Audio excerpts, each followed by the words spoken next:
हे दोस्तों, आपका स्वागत है। मेरा नाम है चंद्रिका प्रसाद। इस वीडियो में हम लोग पढ़ेंगे दोस्तों उपराष्ट्रपति के बारे में।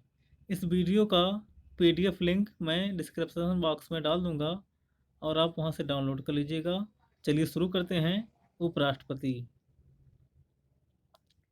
भारतीय संवैधानिक व्यवस्था में संवैधानिक पदों के वरीयता क्रम में राष्ट्रपति के बाद उपराष्ट्रपति को दूसरा स्थान दिया गया है।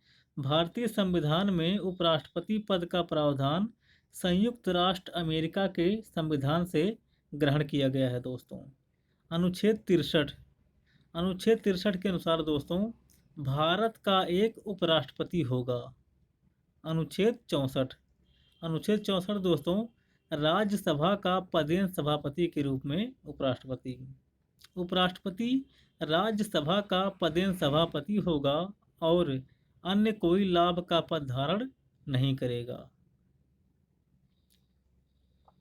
परंतु जिस किसी अवधि के दौरान उपराष्ट्रपति राष्ट्रपति के रूप में कार्य करता है, उस अवधि के दौरान वह राज्यसभा के सभापति के कर्तव्यों का पालन नहीं करेगा और उसको सभापति को मिलने वाला वेतन या भत्ता नहीं मिलेगा दोस्तों। इतनी सारी बातें अनुच्छेद 64 में लिखी गई हैं।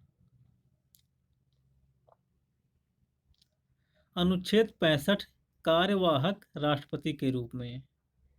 राष्ट्रपति के पद में आकस्मिक रिक्ति के दौरान या उसकी अनुपस्थिति में उपराष्ट्रपति का राष्ट्रपति के रूप में कार्य करना या उसके कृत्यों का निर्वहन करना।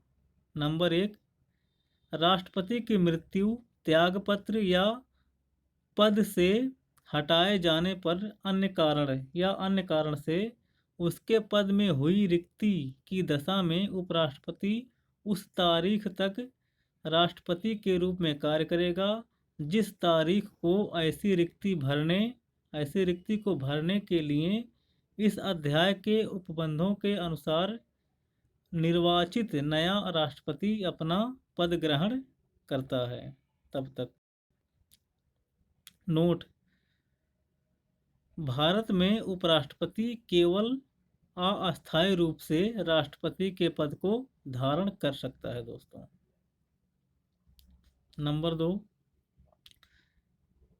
जब राष्ट्रपति बीमारी या अन्य कारणों से अपने कृत्यों का निर्वहन करने में असमर्थ है, तब उपराष्ट्रपति उस तारीख तक उसके कृत्यों का निर्वहन करेगा जिस तारीख को राष्ट्रपति अपने कर्तव्यों को फिर से संभालता है दोस्तों।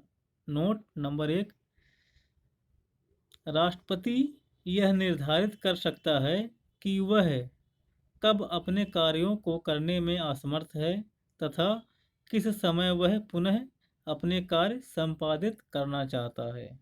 नंबर 2, डॉक्टर राजेंद्र प्रसाद की वर्ष 1960 में सोवियत संघ की 15 दिन की यात्रा के दौरान उनका कार्य उपराष्ट्रपति राधाकृष्णन के द्वारा संपादित किया गया था दोस्तों।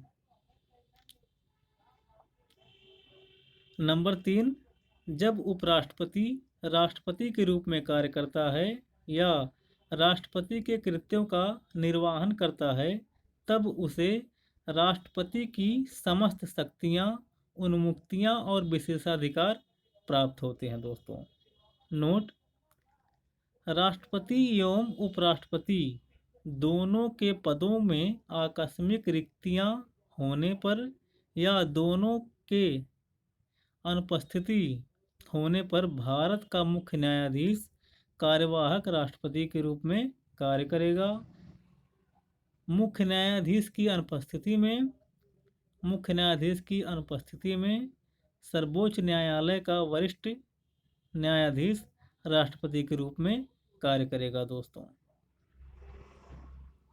अनुच्छेद 66 उपराष्ट्रपति का निर्वाचन। नंबर 1, उपराष्ट्रपति का निर्वाचन संसद के दोनों सदनों के सदस्यों से मिलकर बनने वाले निर्वाचक गण के सदस्यों द्वारा आनुपातिक प्रतिनिधित्व पद्धति के अनुसार एकल संक्रमणीय मत द्वारा होगा और ऐसे निर्वाचन में मतदान गुप्त होगा दोस्तों।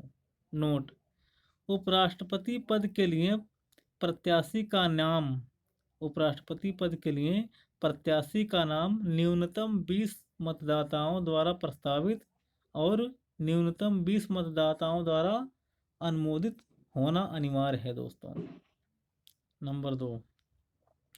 नंबर दो, उपराष्ट्रपति संसद के किसी सदन का या किसी राज्य के विधानमंडल के किसी सदन का सदस्य नहीं होगा, और यदि ऐसा है तो उसका वह स्थान उपराष्ट्रपति के रूप में पद ग्रहण की तारीख से रिक्त कर दिया जाएगा दोस्तों। नंबर 3, उपराष्ट्रपति की योग्यताएं।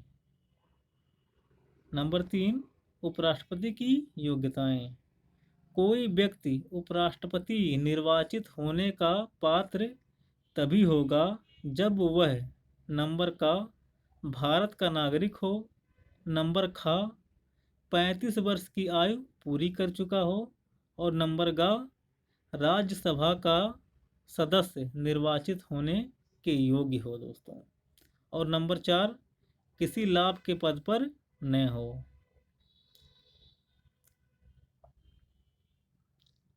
अनुच्छेद 67 उपराष्ट्रपति की पदावधि। नंबर 1, उपराष्ट्रपति अपने पद ग्रहण की तारीख से 5 वर्ष की अवधि तक पद धारण करेगा। नंबर का उपराष्ट्रपति राष्ट्रपति को संबोधित अपने हस्ताक्षर सहित लेख द्वारा अपना पद त्याग सकेगा। नंबर ख राज्यसभा के तत्कालीन सभी सदस्यों के बहुमत से उसे उसके पद से हटाने का प्रस्ताव पारित करके लोकसभा की स्वीकृति लेकर उपराष्ट्रपति को उसके पद से हटा सकती है 14 दिन पूर्व सूचित करके। नंबर ग उपराष्ट्रपति अपने पद की अवधि समाप्त हो जाने पर भी तब तक पद धारण करता रहेगा जब तक उसका उत्तराधिकारी अपना पद ग्रहण नहीं कर लेता है दोस्तों।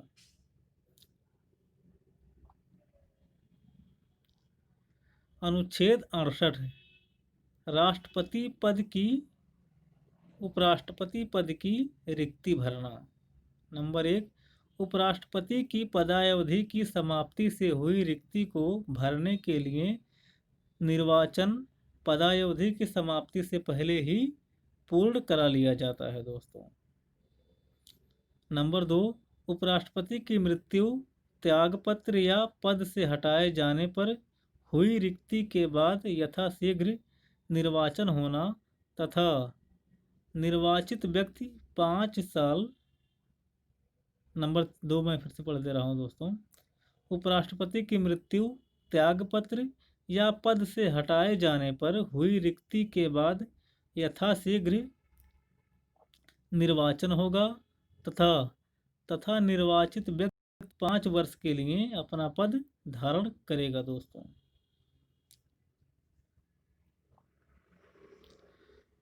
उपराष्ट्रपति द्वारा शपथ या प्रतिज्ञान। अनुच्छेद 59 प्रत्येक उपराष्ट्रपति अपना पद ग्रहण करने से पहले राष्ट्रपति अथवा उसके द्वारा नामित नियुक्त किसी व्यक्ति के समक्ष उपराष्ट्रपति शपथ लेगा दोस्तों तथा प्रतिज्ञान करेगा। शपथ का प्रारूप दिया रहता है, उसी के अनुसार वो लोग शपथ लेते हैं। अनुच्छेद 70 संसद ऐसी किसी आकस्मिकता में जो इस अध्याय में उपबंधित नहीं है राष्ट्रपति के कृत्यों के निर्वहन के लिए ऐसा उपबंध कर सकेगी जो वह ठीक समझे। राष्ट्रपति या उपराष्ट्रपति के निर्वाचन से संबंधित विषय। अनुच्छेद 71 दोस्तों, राष्ट्रपति या उपराष्ट्रपति के निर्वाचन से उत्पन्न या संसक्त सभी शंकाओं और विवादों की जांच और विनिश्चय उच्चतम न्यायालय द्वारा किया जाएगा और उसका विनिश्चय अंतिम होगा दोस्तों। राष्ट्रपति की क्षमादान की शक्ति अनुच्छेद 72। अनुच्छेद 72 में दोस्तों राष्ट्रपति की क्षमादान की शक्तियां दी गई हैं। क्षमा आदि की और कुछ मामलों में दंडादेश के निलंबन, परिहार या लघुकरण की राष्ट्रपति की शक्ति। संघ की कार्यपालिका शक्ति का विस्तार अनुच्छेद 73। इस संविधान के उपबंधों के अधीन रहते हुए संघ की कार्यपालिका शक्ति का विस्तार अनुच्छेद 73 में किया गया है दोस्तों। इसके बाद हम लोग पढ़ेंगे, आज का टॉपिक यहीं समाप्त होता है दोस्तों। इसके बाद हम लोग पढ़ेंगे मंत्रिपरिषद के बारे में, जो कि अनुच्छेद 74 और 75 में दिया गया है, और उसके आगे भी हम लोग कवर करेंगे। तब तक के लिए जय हिंद।